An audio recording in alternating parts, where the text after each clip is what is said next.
Welcome everyone to Wwmstug Connect.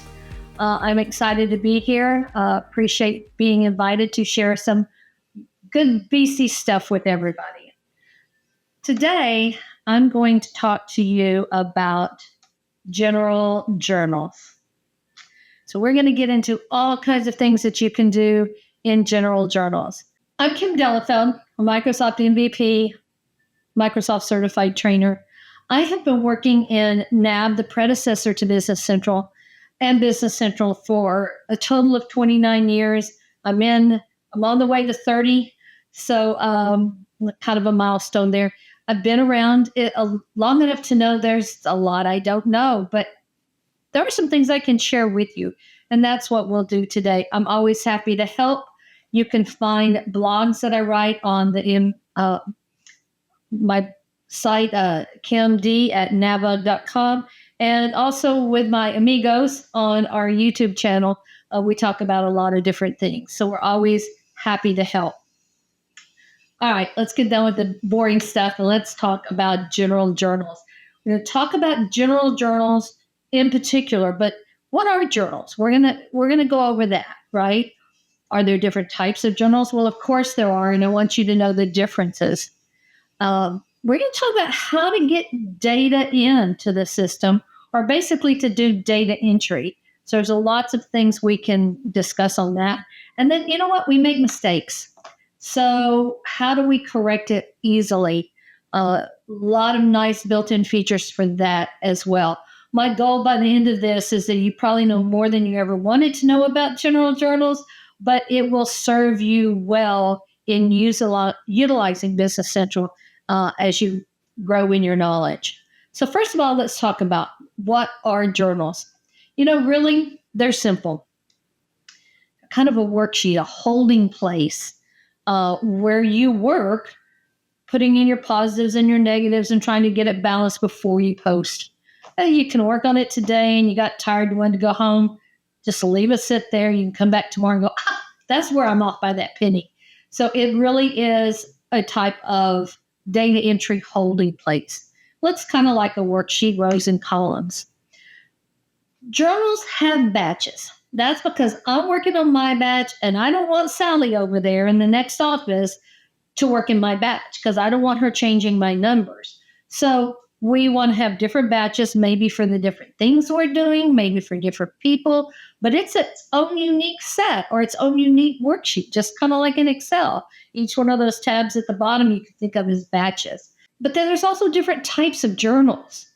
I told you we're going to talk about general journals today, but there are quite a few types of journals, and I'll talk about those a little more. Each type of journal gets assigned a source code.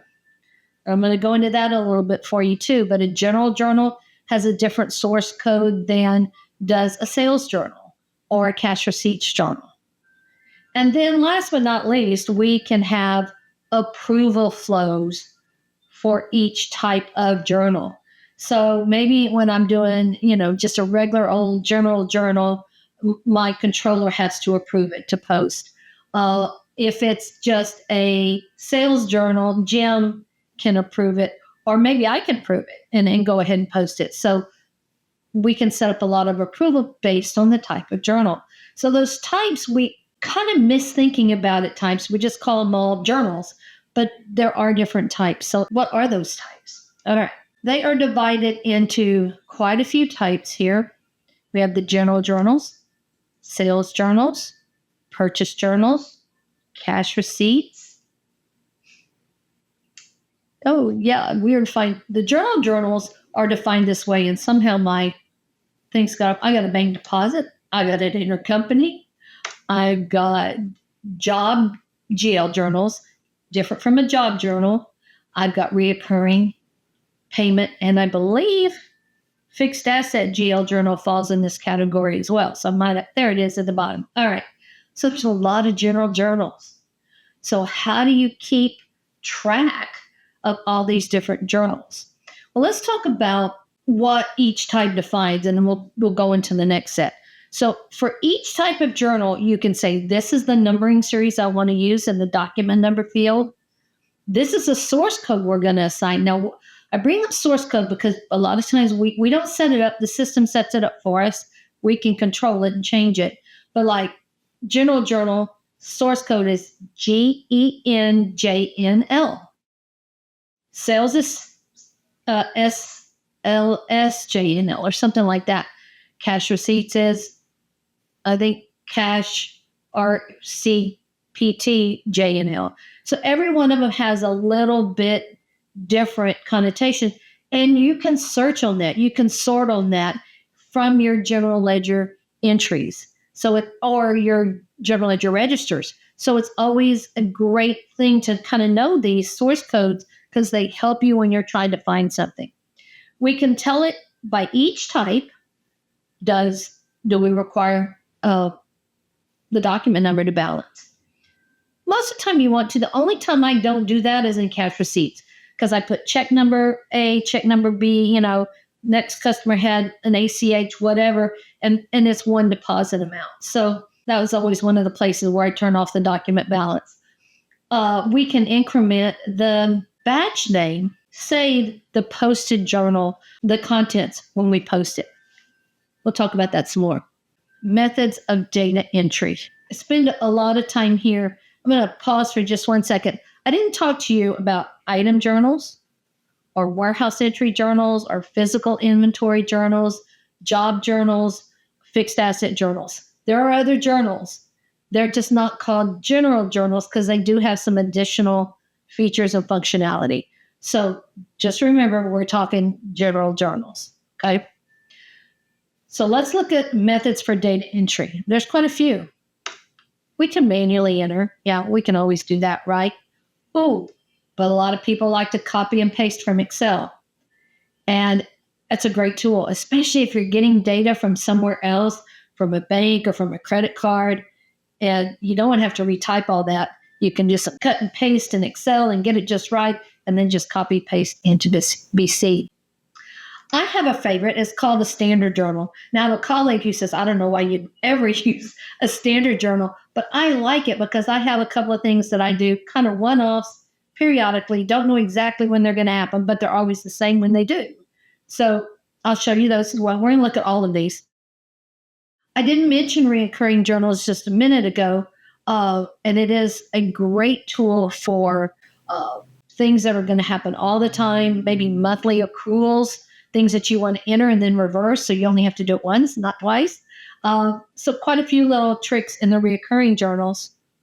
And I mentioned about the journal templates. You can set it up to copy to posted journals. Well, I have two different options where you can use that as a data entry option.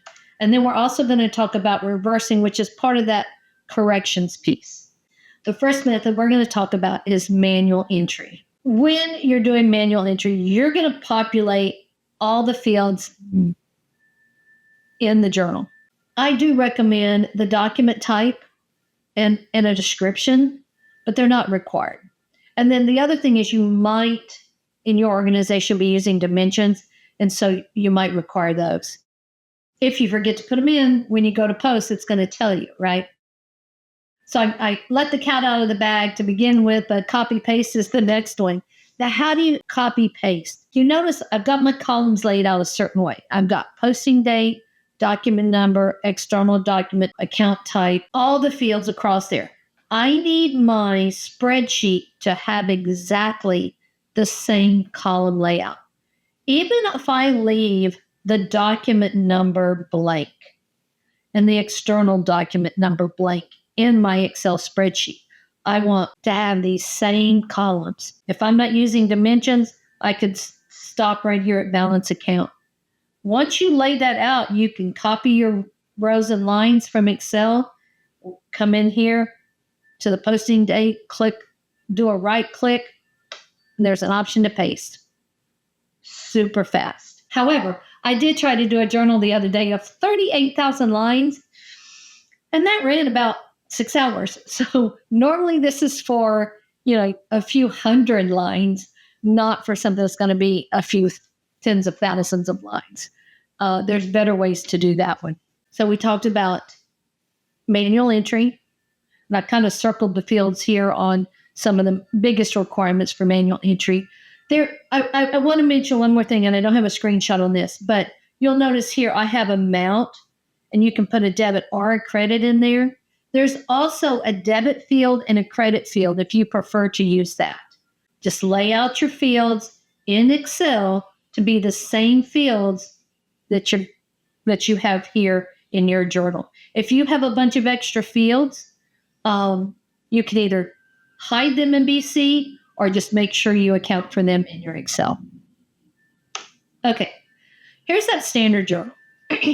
So notice here at the top, I have get standard journals. So when I go into my general journal, my default batch, I can use this get standard journals. And when I do that, it pops up a screen and says, well, here's your standard journals. Which one do you want to use? I have one set up for payroll here in this example. And when I click on that, I'm going to show you what it looks like. That's my standard journal. It just has my GL accounts, a description, my amounts. And so the setup's really easy. Now, if I had dimensions, I could also put those in here. We'll go on past that. Once I say okay, it literally brought back into my general journal, into my default batch, all of my transactions. Let's say you manually did a journal, and after you put it in, you went, I'm going to have to do this again for the next year. Why don't I just save it? So you can do that by just going to Actions, Functions, and Save a Standard Journal, which is really handy, right? So you don't have to do it from scratch. You can key it in once and just save it. Once you click on that Save Standard Journal, a little screen will pop up that says, well, give me a code, like the one I used was payroll. And then you can put a description. Now, look, you can save the amount or you don't have to. Why wouldn't you save the amount? You just want it to be a template.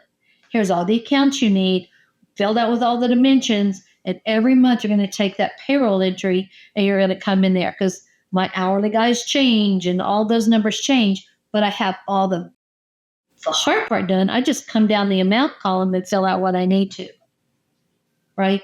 Trying to help you be more efficient. Okay, so reoccurring journals. There's several types here. That very first field is called the reoccurring method, and that's what I'm listing all here. So let's talk about those fields, and then we'll talk about the frequency. So the first field, this reoccurring method, is used when your amounts are not going to change.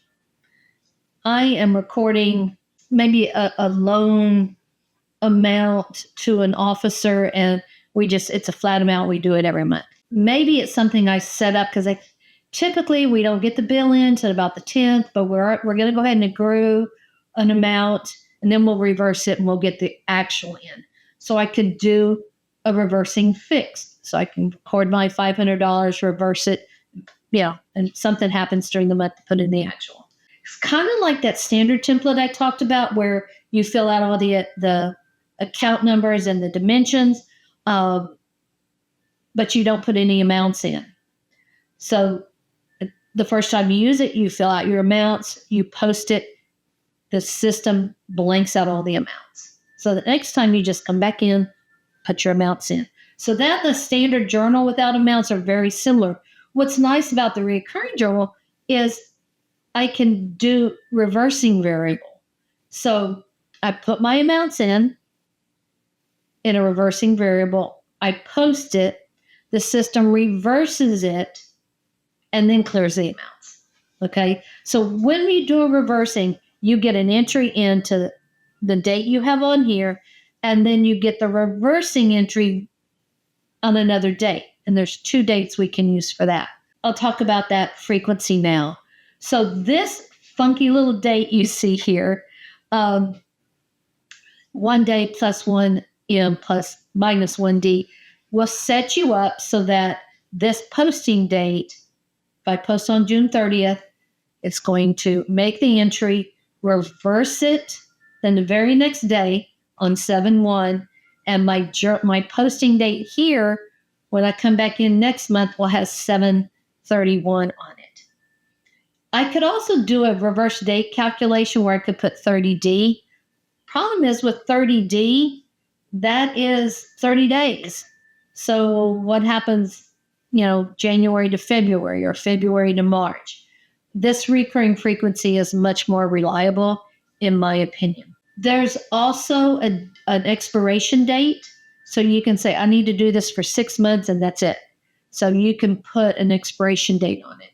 I don't want to do it after 12/31 of 24, that kind of thing. There's also additional pieces that we can do. You'll notice here I've got kind of a debit and a credit, but I could also use, here's my reversing, and this kind of came up backwards too. But you can see all these different types. I didn't talk about balance, but that would allow you to take the balance in an account and allocate it to other accounts. The balance by dimension and its reversing allow you to look at not only the balance in an account, but the balance for a dimension. So let's say you gather some corporate expenses for a certain account all month long, and then you take that corporate amount in that account and you split it between the different operating departments based on employee count or square footage or sales dollars. I've seen it done all kinds of ways. That actually comes in, and I'll show you this over here on the far right, if you notice this allocated amount. So you can set this up. You can use this anytime, and you actually just enter the account number, either a quantity or a percent, and the system will make the accounting entries for that. And that's what those balance by dimension or balance by account do. We can also copy a posted journal into a new journal.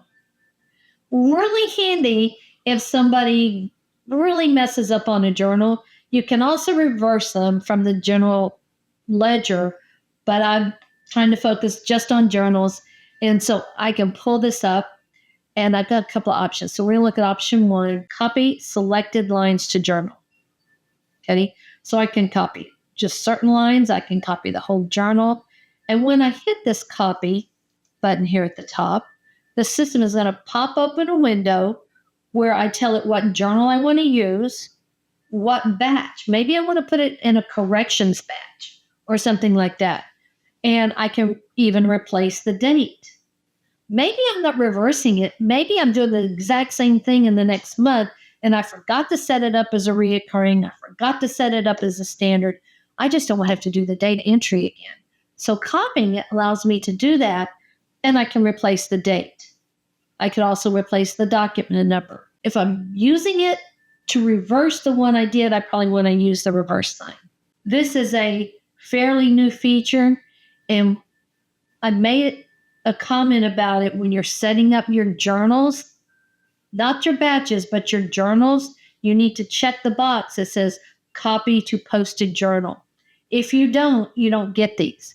You can turn it on at any time, and then you start getting the journals. It doesn't back it up in time. It starts from the point where you turn it on. So if you've been using Business Central for a while, you have to go turn this on in order to be able to use this feature. So I think this is really handy. These things here at the bottom, the replace posting date, document number, reverse sign, you can use those. You don't have to, but they give you even more power.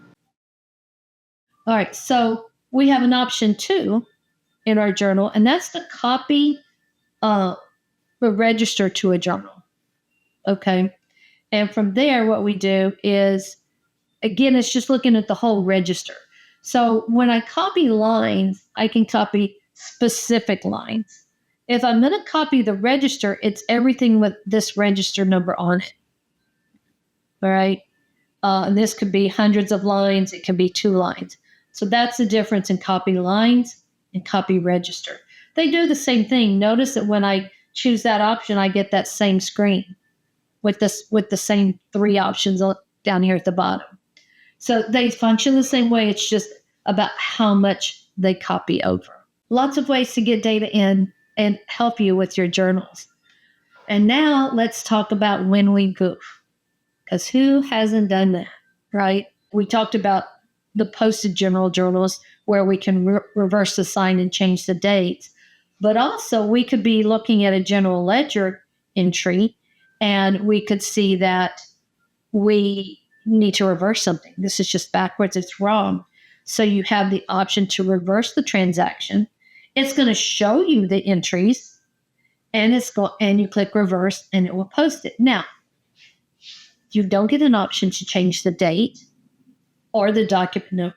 So if this happened in December and you're in February when you find the problem, you probably don't want to reverse it. Or even in February and you find it in June, right?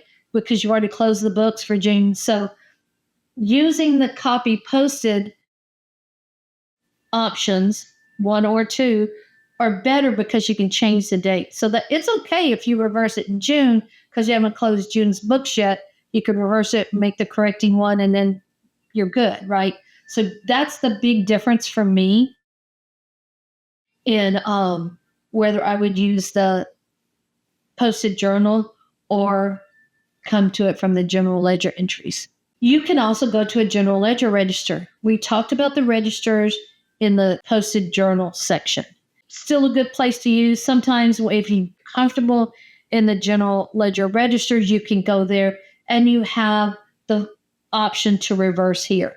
This is very, very similar to finding your entries in your general ledger entry screen and clicking reverse transaction. Cannot change the date. You cannot change the sign. And you don't want to change the sign because it's saying I'm going to reverse it. So the general ledger entries and the general ledger register are always just going to be an exact reversal of what went in. Your posted journals give you the ability to change dates and signs. So hopefully what we've been able to do here is show you a whole lot of options in your general journals. It's something that we spend a lot of time in. I just walked you through general journals. There's payment journals and cash receipts journals. All of those use that same structure with our batches and our document numbering. So you can just expand this knowledge of your general journals to a lot of other general journal type batches. I hope this was helpful. Again, thanks for having me at MSTUG Connect. I hope to do it again next time.